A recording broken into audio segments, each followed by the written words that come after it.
MDH की हल्दी मिर्ची धनिया करे कमाल। ये रंग दे, ये खुशबू दे, ये तीखा, ये कम पड़े। क्या निराला MDH मसाला।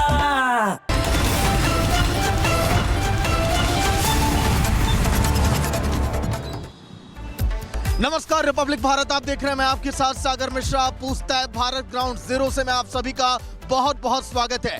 आज के दिन सबसे पहले पूछता है भारत ग्राउंड जीरो में हम आपको बताएंगे कि आखिर कैसे राणा की हत्या कर दी गई थी। राणा और दिग्विजय सिंह जिनको कबड्डी के मैदान में मारा गया, लेकिन अब पंजाब की सरकार काफी एक्शन में है और हरकत में है। आज के दिन एक आरोपी को एनकाउंटर में ढेर भी कर दिया गया है। वहीं शामली से हमारे साथ कोमल बहल भी जुड़ेंगे। कोमल बहल आपको बताएंगे कि आखिर शामली का शैतान कैसे केवल बुर्के के चक्कर में ट्रिपल मर्डर को अंजाम देता है और अपनी पत्नी और 2 बेटियों को मारकर जिंदा आंगन में गड़ा दिया मौत के बाद। वहीं बात करेंगे आज के दिन भोपाल की भी, जहां से जुड़ेंगे सत्यविजय हमारे साथ। सत्यविजय बताएंगे कि आखिर कैसे वहां पर शाही शादी होती है और बीजेपी विधायक अपने बेटे की शादी में केवल 70 लाख के पटाखे जला देते हैं, लेकिन उनको फिर भी कोई मलाल नहीं है प्रदूषण के बढ़ते इस लगातार देखिए आंकड़ों पर। लेकिन सबसे पहले आज के दिन की बहुत बड़ी खबर आपकी टीवी स्क्रीन पर कि आखिर कैसे मोहाली में हत्याकांड को अंजाम दिया गया। राणा की जिस तरह से हत्या की गई और दिग्विजय सिंह को जब ढेर किया गया, वहां पर काफी संख्या में सुरक्षा कर्मी भी तैनात थे। आज के दिन रिपब्लिक भारत भी ग्राउंड जीरो पर पहुंचा, जहां पर एक आरोपी को एनकाउंटर में ढेर कर दिया गया है। लेकिन आरोपी को एनकाउंटर में ढेर करने के बाद पुलिस की टीमों ने अब जांच का दायरा अब बढ़ा दिया है कि आखिर और कौन कौन से आरोपी हैं, कहां पर छिपकर बैठे हैं। लगातार उनकी तलाश अब की जा रही है। पुलिस हर एक पहलुओं पर जा रही है कि आखिर इन आरोपियों के पास से जगाना पिस्टल कहां से आई, आखिर इन आरोपियों के पास से लगातार इनके संपर्क में कौन था, और यही नहीं कौन कौन से ऐसे राणा के करीबी हैं जिन्होंने हर वक्त की पूरी जानकारी दी उन आरोपियों को। आपको दिखाते हैं ये रिपब्लिक भारत की खास रिपोर्ट हमारे इस प्रोग्राम में।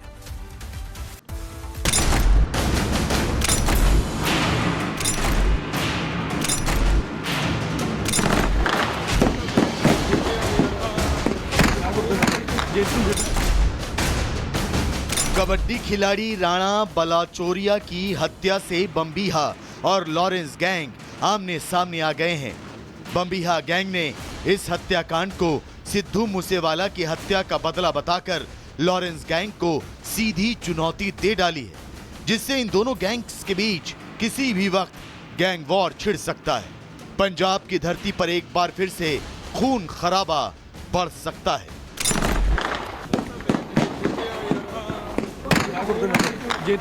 राणा बलाचौरिया की हत्या के बाद गैंगवॉर की आहट ने पंजाब सरकार की चिंता भी बढ़ा दी है।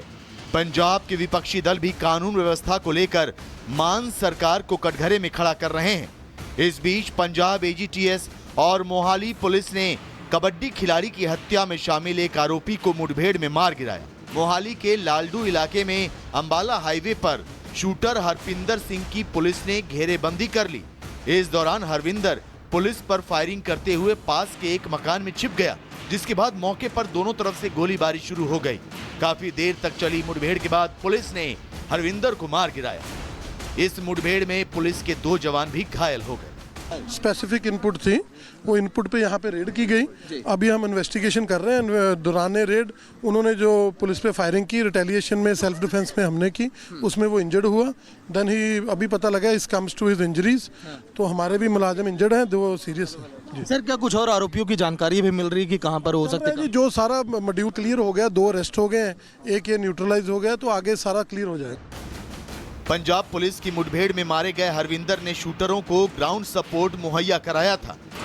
इस हत्याकांड के मास्टरमाइंड ऐशदीप सिंह को दिल्ली एयरपोर्ट से गिरफ्तार किया गया है। ऐशदीप इस वारदात के बाद विदेश भागने की फिराक में था। ऐशदीप की निशानदेही पर जुगराज सिंह को अमृतसर से गिरफ्तार किया गया, जिससे पूछताछ के दौरान हरविंदर की लोकेशन मिली, जिसे पुलिस ने ढेर कर दिया। पुलिस की टीम ने अंबाला हाईवे पर यहाँ पर हरपिंदर सिंह और मिड्डू को यहाँ पर घेरा। तुरंत आरोपी जाकर इस देखिए जो इमारत यहाँ पर बनाई जा रही थी, कच्ची दीवारें थी, यहाँ पर जाकर छिप गया। खेतों की तरफ भागने का भी प्रयास किया, लेकिन जैसे ही देखिए भागने का प्रयास किया, 2 हालांकि देखिए पुलिस कर्मियों को भी यहाँ पर गोली लगी। कबड्डी खिलाड़ी की हत्या में शामिल 2 लोगों को गिरफ्तार कर लिया गया, जबकि एक आरोपी का एनकाउंटर हो गया है। लेकिन अभी तक राणा पर गोली चलाने वाले दोनों शूटर्स आदित्य कपूर और करण पाठक फरार हैं। पंजाब पुलिस के पास इन दोनों शूटरों की फोटो है, जिसके आधार पर इन दोनों की तलाश की जा रही है। ये दोनों शूटर बम्बीहा गैंग से जुड़े हैं। पुलिस जांच में पता चला है कि आदित्य पर 13 और करण पर 2 एफआईआर पहले से दर्ज है। बहुत घने यहाँ पर जंगल आपको दिखाई देंगे, पीछे आपको दिखाई देगा कि दूर दूर तक यहाँ पर कुछ भी नजर नहीं आता। तो ऐसे में हरपिंदर जो आरोपी था, शूटर था, उसको लगा कि ये जो है जगह उसके लिए चुनना काफी सेफ होगा और इस जगह को चुनने के बाद पहले यहाँ पर छुपने का प्रयास किया। फिर आगे जो है रेलवे क्रॉसिंग है, उसे ऐसा लगा कि रेल लाइन पार करके अन्य जो है बस्तियों में जाकर कहीं पर अपना ठिकाना बनाया जाएगा और आंख मिचौली इस तरह से उसने खेलने का प्रयास किया पुलिस की टीमों के साथ, लेकिन ऐसा नहीं हो सका। मोहाली में जिस कबड्डी खिलाड़ी राणा बलाचौरिया की हत्या हुई है, उसका असली नाम कंवर दिग्विजय सिंह। राणा परिवार मूल रूप से हिमाचल प्रदेश का रहने वाला है, लेकिन बाद में परिवार बलाचौर में आकर बस गया। राणा बलाचौरिया का हिमाचल के शाही परिवार से नाता है। राणा के परनाना ऊना रियासत के राजा रहे हैं। राणा ने पढ़ाई के दौरान कुश्ती की, फिर कबड्डी को अपना करियर बना लिया। 4 दिसंबर को राणा बलाचौरिया ने अपनी प्रेमिका से शादी की थी। 6 दिसंबर को शादी का रिसेप्शन हुआ था और 15 दिसंबर को राणा की हत्या कर दी गई। राणा की हत्या से उसके परिवार में मातम छाया हुआ है। राणा बलाचौरिया की हत्या से लोगों में गुस्सा है। सरकार कानून व्यवस्था के मुद्दे पर कटघरे में खड़ी है। विपक्षी दल सरकार पर सवाल उठा रहे हैं। ऐसे में मान सरकार की पुलिस ने एक आरोपी के एनकाउंटर के बाद राहत की सांस ली, लेकिन सवाल यह कि राणा पर गोली चलाने वाले मेन शूटर आखिर कब पकड़े जाएंगे। मोहाली में इतनी सुरक्षा के बावजूद राणा की हत्या कैसे हो गई? क्या पंजाब गैंग वॉर के मुहाने पर खड़ा है? और सबसे बड़ा सवाल यह है कि आखिर पंजाब सरकार अपना इकबाल कायम करने के लिए आगे क्या कुछ कदम उठाएगी। Bureau report, Republic Bharat. तो देखा आपने, अब इस समय राणा बलाचौरिया की हत्या के बाद अब ये अंदेशा लगाया जा रहा है कि कहीं ऐसा ना हो कि पंजाब में लॉरेंस और बम्बिया गैंग के बीच गैंगवार की घटनाएं सामने आए। मैं पंजाब में खुद खड़ा हूं। पंजाब में क्राइम का ग्राफ जो लगातार बढ़ने लगा है, वो पंजाब सरकार के लिए भी चिंता का विषय है। तो चलिए अब चलेंगे कोमल की तरफ, जो बताएंगी आपको शामली के शैतान की पूरी खौफनाक कहानी। कोमल। बिल्कुल सागर, अब हम आपको ग्राउंड जीरो से तस्वीर दिखा रहे हैं, यानी उत्तर प्रदेश के शामली में, जहां पे बुरखे का चक्कर होता है और पत्नी का मर्डर कर दिया जाता है। जी हां, उत्तर प्रदेश के शामली में मजहबी पहनावे से पूरा शहर जो है वो दहल उठता है। यहाँ पे एक सन की पति, उसकी पत्नी बुरखा नहीं पहनती और ऐसे में उसकी मौत के घाट उसे उतार देता है। यही नहीं बल्कि सन की पति अपनी दोनों बेटियों को भी मौत के घाट उतार देता है और अपने ही आंगन में तीनों के शवों को गाड़ देता है और लगातार परिवार को जो है गुमराह करते रहता है। हालांकि पुलिस जो है पूरी मामले की जांच में पड़ती है और पूरी गुत्थी सुलझा लेती है। इस पूरे मामले में एक रिपोर्ट आपको दिखाते हैं।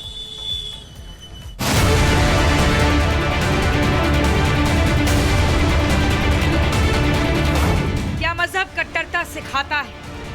अगर नहीं तो मजहबी कट्टरता कैसे पनप रही है? क्या मजहबी ठेकेदार समाज को गुमराह कर रहे हैं? ये सवाल आज इसलिए जरूरी हो गया है क्योंकि यूपी के शामली में मजहबी कट्टरता ने मां और 2 बेटियों की जिंदगियां छीन ली। वजह थी सिर्फ मजहबी पहनावा यानी बुर्का। आरोप है कि मायके जा रही महिला ने बुर्का नहीं पहन रखा था, जिससे उसका पति इतना नाराज हो गया कि जब महिला मायके से वापस आई तो उसने अपनी पत्नी की गोली मारकर हत्या कर दी। इतना ही नहीं, गोली की आवाज सुनकर जगी 2 बेटियों को भी आरोपी ने मार डाला। हैरानी की बात यह है कि आरोपी पति ने अपनी पत्नी और 2 बेटियों की लाश को घर के आंगन में ही दफना दिया। देखिए, ये 9 फीट गहरा गड्ढा है। यहाँ पे फारूक ने अपनी पत्नी और 2 बेटियों को दफना दिया। कट्टरपंथी सोच जो है फारूक की, वो निकल के सामने आई है और उसी सोच ने देखिए उसकी पत्नी और 2 बेटियों की जान जो है उसने ले ली है। और ऐसे में बुर्का नहीं पहनने से, जिस तरह से देखिए कल एसपी का भी बयान सामने आया था, जो फारूक ने पुलिस के सामने भी बयान दिया है कि वो मायके गई थी और ऐसे में बुर्का नहीं पहनी थी। उस बात से बहुत ही ज्यादा वो आहत था। उससे पैसे भी मांगी, पैसे नहीं दिए, इस बात से बहुत ही आहत था। उसे नीचा दिखाया गया और ऐसे में उसने हत्या जो है अपनी पत्नी और 2 बेटी की कर दी। शामली के इस शैतान ने 3 हत्याएं कर लोगों को गुमराह करने के लिए पत्नी को किराए का रूम दिलाने का बहाना बना दिया। लेकिन जब उसके पिता को शक हुआ तो उन्होंने पुलिस से शिकायत की। इसके बाद पुलिस ने आरोपी फारूक को हिरासत में लेकर पूछताछ शुरू की। पुलिस की सख्ती के आगे फारूक टूट गया और उसने अपना गुनाह कबूल कर दिया। लेकिन फारूक ने हत्या की जो वजह बताई उसने सभी को हैरान कर दिया। फारूक, जिसकी पत्नी और बच्चे गायब थे, उससे उन लोगों ने सख्ती से पूछताछ की और उसने बताया कि मेरी पत्नी के साथ मैं और हमारे 5 बच्चे घर में रहते, बहुत गरीब में था। वो हमसे कुछ पैसे मांग रही थी, इसको लेके हमारा विवाद हो गया था और बिना वो बुर्का और नकाब के अपने मैके चली गई अपनी छोटी बच्ची को लेकर के। इस बात को लेकर काफ़ी परेशान था कि हमारी इज्जत चली गई। तभी मैंने इसको जान से मारने का प्लान बनाया। दिनांक 9-10 की रात्रि में लगभग 12 बजे हमारे 5 बच्चे सो रहे थे, तो मैंने पत्नी को चाय के बहाने उसको जगाया। जैसे चूल्हे पे आंगन में आई वो, और मैं पहले से कट्टा लेके आया था और मैंने उसके पीछे से गोली वजह उसकी तत्काल मौत हो गई। फारूक हमारे हिरासत, उससे हमारी डिटेल और पूछताछ हो रही है। उसने पूरी घटना कारित करना स्वीकार किया है। फारूक की निशानदेही पर जब पुलिस ने उसके घर में खुदाई शुरू कराई तो वहां आसपास के लोग भी इकट्ठा हो गए। इसके बाद पुलिस ने तीनों शवों को बाहर निकलवाकर पोस्टमार्टम के लिए भेज दिया। फारूक का परिवार इस घटना से काफी हैरान है। उसकी मां का कहना है कि फारूक अलग रहता था, वो ज्यादा किसी से मतलब नहीं रखता था, जिसकी वजह से उन्होंने अपनी पोतियों और बहू को खो दिया है। जी, वो पर्दे से मैं रखा था, बुरखे से मैं अंदर रहती, बाहर नहीं आती, बच्चे आ जाते हैं। कोई बाहर का काम इतना हमारे साथ रहा, ठीक हम कर देते, हमारे साथ लड़ाई कर रखी थी, साल से वजह बनते हैं। परसों कपड़े भूंगे उनके बच्चों ने आगे बता, बड़ी अम्मी, मेरी अम्मी हर के कपड़े भूंग दे मेरा अब्बा ने। जब कट्ठे होकर कुंडे वाले उसके पास गए, पूछा कहाँ में बच्चे, किराए पर छोड़ लग गए। फारूक के पड़ोसी भी इस घटना से काफी हैरान है। पड़ोसियों का कहना है कि उसे देखकर कभी ऐसा लगा नहीं कि वो इतनी बड़ी वारदात को अंजाम दे सकता है। पड़ोसियों को शक है कि फारूक हत्या की असली वजह को छिपाने के लिए बुरके का नाम लेकर पुलिस को गुमराह कर रहा है। मिजाज का तो ठीक था, वो किसी के साथ उसका कोई लड़ाई झगड़ा भी नहीं हुआ आज तक। इनके घर कोई भी नहीं आता जाता। हमारे इधर गांव में सभी ऐसे ही है, किसी के घर कोई नहीं आता जाता। जो यहाँ पे पर्दा करती है ना औरत, कोई नहीं जाता उसके घर ऐसे। अभी फारूक अगर काम पे चला गया तो उसके घर पे यहाँ पे कोई नहीं आएगा। फारूक का घर जिस इलाके में है वो काफी कंजेस्टेड इलाका है। यहाँ लोग किसी के घर आने जाने से बचते हैं। फारूक एक रसोई का काम करता था, लेकिन सवाल यह है कि आखिर उसके दिमाग में मजहबी कट्टरता कैसे पनप गई। फारूक कैसे एक पति और पिता से शैतान बन बैठा। बहुत ही ज्यादा इंटीरियर इलाका है और इस गड्ढे को एक बार फिर से दिखाएंगे तो देखिए तमाम सवाल जो है वो भी खड़े हो रहे हैं। गड्ढा जो है वो पहले से ये खुदवा रहा था क्योंकि इसे यहाँ पे वॉशरूम बनाना था, लेकिन प्लान बी इसके दिमाग में क्या चल रहा था वो किसी को नहीं पता था। 6 दिन से जब लापता हुए उसके बाद पूछताछ हुई, परिवार के लोगों ने भी जो है खुद शक जाहिर किया और ऐसे में पुलिस को जाके सूचना देते हैं। पुलिस उसे गिरफ्तार करती है और उसके बाद इस पूरी घटना का जो खुलासा है वो होता है। वाकई में इस घटने ने पूरे सबको झकझोर कर रख दिया है कि आखिर बुर्का नहीं पहनने पर इतनी बड़ी घटना, इतनी बड़ी वारदात को अंजाम दे दिया जाता है। शामली के इस जघन्य घटना को शिया पर्सन लॉ बोर्ड के महासचिव मौलाना यासूब अब्बास ने तालिबानी मानसिकता से प्रेरित बताया। मौलाना यासूब ने कहा कि पर्दा या बुर्का इस्लाम धर्म में जबरदस्ती नहीं थोपा जा सकता। उन्होंने आरोपी फारूक के खिलाफ कड़ी कार्रवाई की मांग की, तो वहीं कांग्रेस सांसद इमरान प्रतापगढ़ी ने भी ऐसे लोगों पर सख्त एक्शन की बात कही। इस्लाम मजहब को ऐसे ही लोग बदनाम कर रहे हैं। इस्लाम मजहब में ये है कि ला इकराह फिद्दीन, दीन में कोई जबर नहीं है। बाकायदा इसके खिलाफ सख्त से सख्त कार्रवाई होना चाहिए है।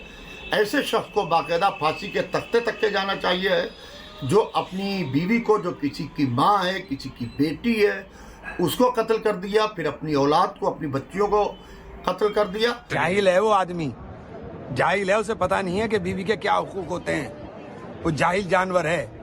ऐसे जाहिल जानवरों के लिए आप सवाल पूछ रहे हो मेरे से। सख्त कार्रवाई होनी चाहिए ऐसे आदमी के खिलाफ। ऐसी कार्रवाई होनी चाहिए जो नजीर बन जाए कि कोई दूसरा हिम्मत ना कर सके। कानून इकबाल से चलता है, अगर इकबाल नहीं बचेगा कानून के अंदर तो फिर चलेगा कैसे।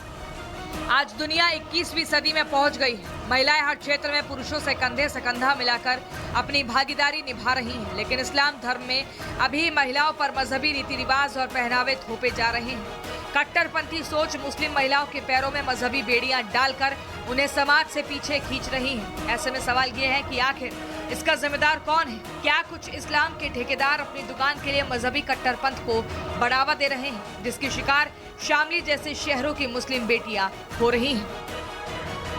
Bureau report, Republic Bharat. अब जरा आप सोचिए कि क्या कोई पति मजहबी कट्टरता के चक्कर में फंसकर इतना बड़ा हैवान और दरिंदा बन सकता है जो पूरे परिवार को मौत के घाट उतार दिया। लेकिन हाँ, शामली में ऐसा ही हुआ जिसने पूरे समाज को झकझोर कर रख दिया।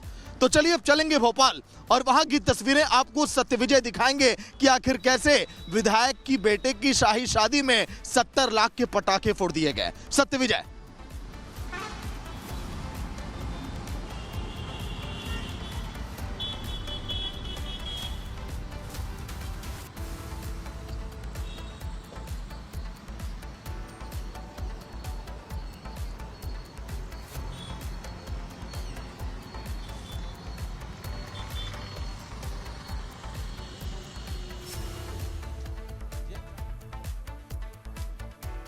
सबसे बड़ी खबर की विधायक के घर शादी, लाखों की बर्बादी।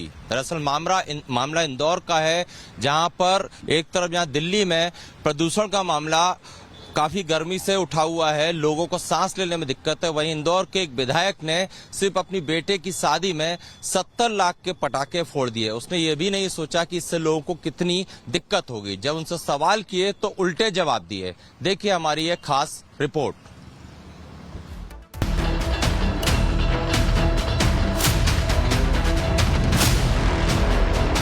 मध्य प्रदेश के इंदौर में बीजेपी विधायक राकेश उर्फ गोलू शुक्ला के बेटे की शादी विवादों में घिर गई है। शादी में हुई भयंकर आतिशबाजी को लेकर सवाल उठ रहे हैं। आखिर एक जिम्मेदार पद पर बैठे विधायक ने अपनी शाही धमक दिखाने के लिए कैसे नियमों को ताक पर रख दिया। आतिशबाजी के चक्कर में शहर के प्रदूषण नियमों की भी धज्जियां उड़ाई गयी। ऐसे में सवाल यह है कि क्या मध्य प्रदेश में नेता और विधायकों को नियमों की धज्जियां उड़ाने की खुली छूट है? गोलू शुक्ला के बेटे अंजनेश शुक्ला की शादी की इन तस्वीरों को देख लीजिए, कैसे एक के बाद एक पटाखे जलाए जा रहे हैं। इस भयंकर आतिशबाजी में शादी के मुहूर्त का भी खास ध्यान रखा गया, यानी वरमाला की रस्म अदायगी के दौरान आतिशबाजी शुरू हुई। इस दौरान काफी देर तक आसमान में पटाखे दागे जाते रहे, जिससे पूरा आसमान रोशनी से जगमग हो उठा। जिसने भी शादी की इस आतिशबाजी को देखा वो हैरान रह गया।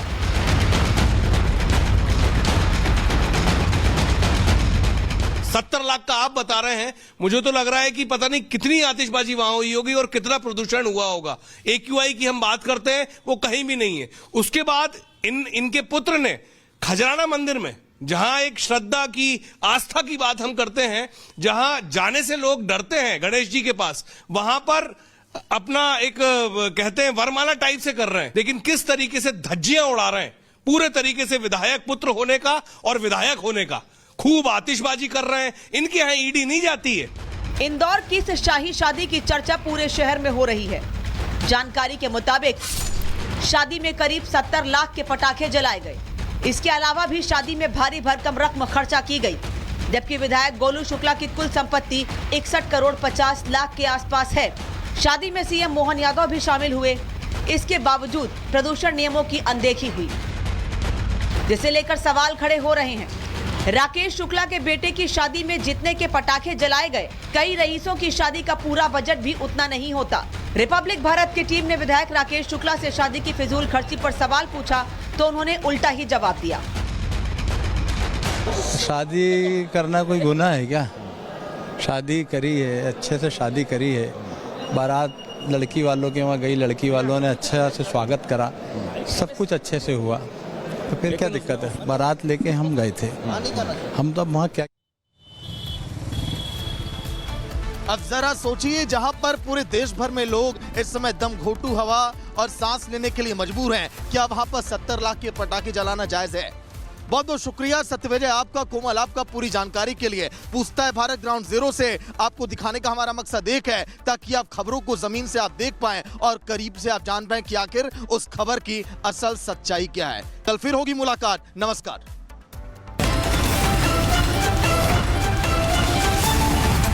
अब आया असली स्वाद। अब आया स्वाद। जब स्वाद के पड़े हो लाले तो MDH का चंकी चाट मसाला डालें। MDH का चंकी चाट मसाला। MDH